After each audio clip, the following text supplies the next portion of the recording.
Nak, pernahkah aku bercerita tentang kisah legenda Danau Toba? Aku menyebutnya Danau Toba dan cinta yang terikat janji. Ini adalah kisah tentang cinta, kesetiaan, dan janji yang harus dipegang erat meski badai mengguncang. Duduklah dekat nenek, dan dengarkan baik-baik.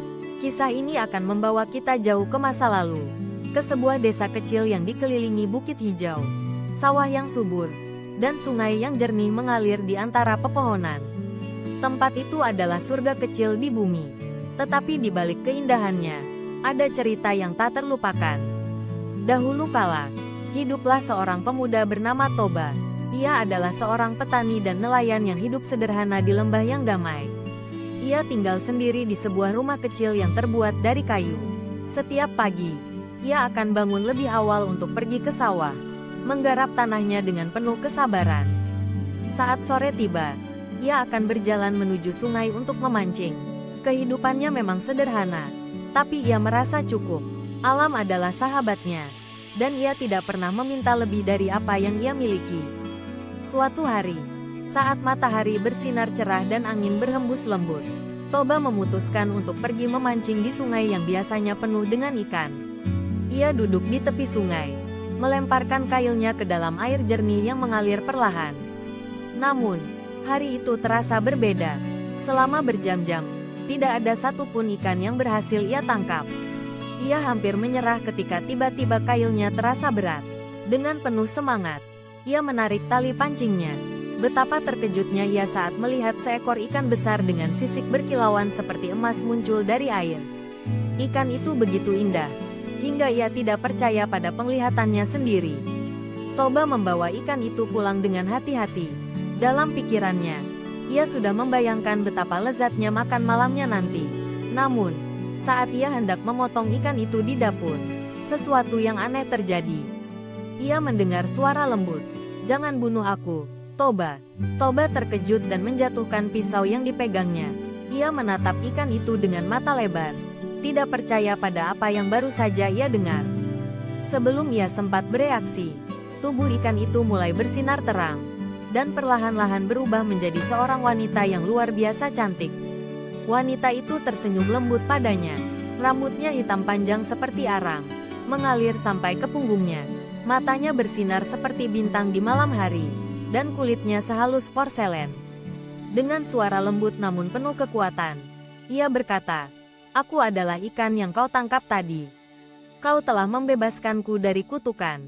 Sebagai tanda terima kasih, aku akan menikah denganmu. Namun, ada satu syarat." Toba yang masih terpesona oleh kecantikan wanita itu, mengangguk tanpa berpikir panjang. "Apa syaratnya?" tanyanya dengan suara pelan. Wanita itu menatapnya dengan mata penuh kesungguhan. "Kau harus berjanji untuk tidak pernah memberitahu siapapun bahwa aku berasal dari seekor ikan. Jika kau melanggar janji ini, akan ada konsekuensi besar yang harus kau tanggung." Toba setuju tanpa ragu. Ia merasa hidupnya berubah seketika menjadi mimpi indah. Mereka menikah dan memulai hidup bersama.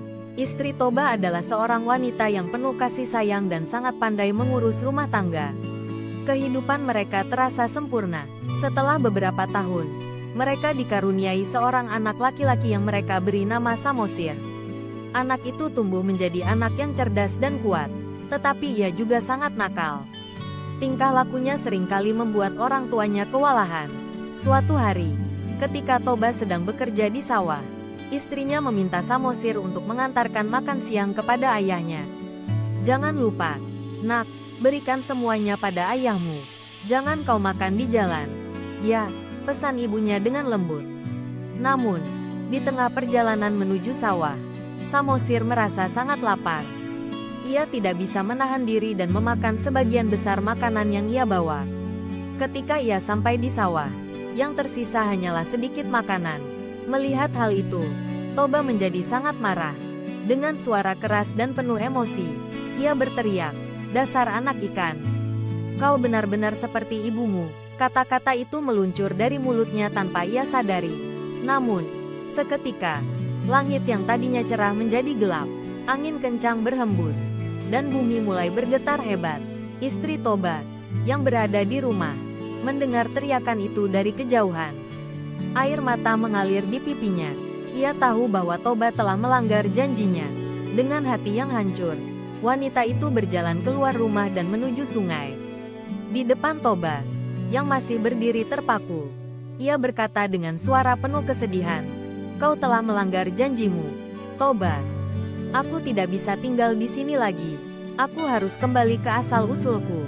Jaga anak kita baik-baik." Setelah berkata demikian, tubuh wanita itu berubah menjadi ikan besar seperti semula. Ia melompat ke sungai, dan air sungai mulai meluap dengan cepat. Hujan deras turun, memenuhi lembah dengan air yang tidak terbendung. Lembah tempat mereka tinggal tenggelam sepenuhnya, dan terbentuklah sebuah danau yang sangat besar. Di tengah danau itu, ada sebuah pulau kecil yang kini dikenal sebagai Pulau Samosir, sebagai kenang-kenangan akan anak mereka.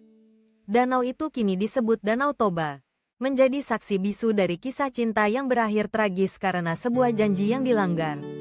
Kisah ini, Nak, adalah pengingat bahwa janji adalah hal yang sakral dan harus dipegang teguh, apapun yang terjadi.